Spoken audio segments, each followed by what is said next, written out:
काय म्हणता? काय नाही पेट्रोलचा एवढा तुटवडा बसला यावर काय तुमचं काय प्रक्रिया काय?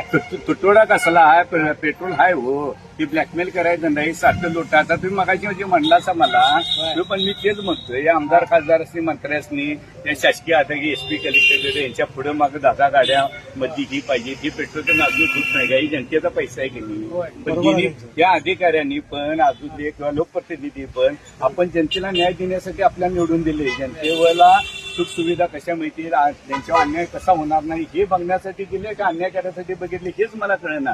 आज जनता पण 2 पैसे अमिषाला बळी पडून स्वाभिमान निघाल्यानंतर त्यासनी बोला येईना. पण माझ्यासारखे लोक बोलणार. माझं म्हणणं काय, मी पण स्टँडिंग चेंबर नगरसेवक होतो. माझ्या वेळेला पण तुम्हाला सांगतो, स्टँडिंगला असताना लाईट कपात होती. त्यावेळेला ऐकताना म्हणजे ECBC सगळं बंद, लाईट सगळं बंद. खिडक्या, माझी आई 92 वर्षाची असून खिडकीखाली वाचत बसल्या. खिडक्या वडा त्यावेळेला बिस्लरी बाटल्या बिटल्या फेकून दिल्या मी, बाटल्या बिटल्या. का जनतेला जे पाणी पाहिजे तेच आम्ही पिणार.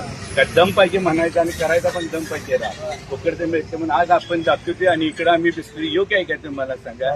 या ज्या गोष्टी आहेत त्या प्रत्येकाने पत्ते पाडलं पाहिजे. आता तुम्हाला सांगतो, सगळ्या पंपावर पेट्रोल नाही मध्ये. आता कलेक्टर तर इकडे सांगत्या की भरघोस पेट्रोल आहे, डिझेल भरघोस आहे, गॅस भरघोस आहे. तुम्ही सांगताय मग का बंद आहे ते, का चेक करत नाही, का अधिकारी पाठवत नाही तिथं. मुद्दा मी दाबून ठेवायला लागल्या. ₹1-2 वाढले तर लाखो रुपये मिळणार आहे तो. आणि जनतेला काय त्रास व्हायला लागला, ₹1-2 असताना काय देत नाही. ते बघायला पाहिजे का नको, तिने चेक करायला पाहिजे का नको. दाखव मला टाकी, त्याला दम पाहिजे ना. आणि हे कोणा नेते लोकांचं मोठ्यांचीच घाई, गोरगरिबाचं पंप नाही मग कसं जाणार. हा पण वाटतं तुम्हाला म्हणून म्हणतोय की. आणि जनता का बोलत नाही, जनता म्हणून इलेक्शनला आता जेवढं पैसे पाकिटात नाही मताला घेतले का नाही त्याचे तिप्पट पैसे आता द्यायचं 5 वर्षात आणि बसायचं बोंबलत. तुम्हाला सांगतो, बोलायचा अधिकार नाही. आम्ही आज घनमान्याने का बोलतोय, मिंद्यात नाही बोलणार. लोकशाही बाबासाहेब आंबेडकर घटनेत एक येऊन दिला आहे. काय जे चुकीचं आहे ते चुकीचं बरोबर आहे. पद आली पद गेली, आम्ही बदल नाही. हाय तसाच आम्ही वागलो. आमचं काढा, ईडी लावा, बीडी लावा काय लावायचं भेटतोय काय मी. श्रीकृष्णाचा जन्म जेलमध्ये, त्याला मी भीत नाही. पण जनतेनं पण असा आवाज उचलला पाहिजे. आज मला 6,500 लोकांनी निस्वार्थानं मदत केली. ती जर बाहेर आली तर वेळ आली तर आमदार खासदार कोण लढवाय पुढे मागं बघणार नाही.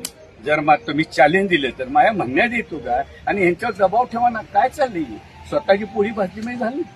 आज मला मिळालं, मला मग आपली गाडी बिडी आम्हाला कधी आम्ही बसलो पण नाही. विचारा तिथे अशी आली गेली पद्धत त्याचा प्रश्न नाही. पण जनतेसाठी आपण आहे. जनतेला जेवढ्या चांगल्या सुविधा मिळतील. आज उन्हात तानाचं पाळीला जनता उभारली आहे. बघताय ना गॅसवर काय चाललं आया बहिणी.